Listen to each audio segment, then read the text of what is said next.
Grandpa, can you please tell us the story of Nkoza and Nankya? Yes, Grandpa. Please, please.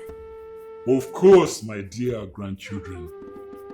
I suppose I can start from the beginning. Once upon a time, on the outskirts of a bustling city, lived a little girl with big dreams. Her name was Nankya. Her parents had fallen on hard times. Their money was gone, and with it, Nankya's hopes of going to school. With schooling, Nankya believed she could become anything she set her mind to.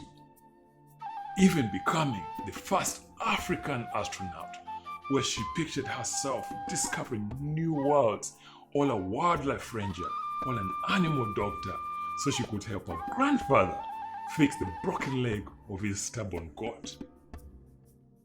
She also imagined how great it would be to provide food for all the hungry people in the refugee camps that her big brother Nkoza had told her about. Of all her grand dreams, Nankya's greatest was to bring laughter and joy to others.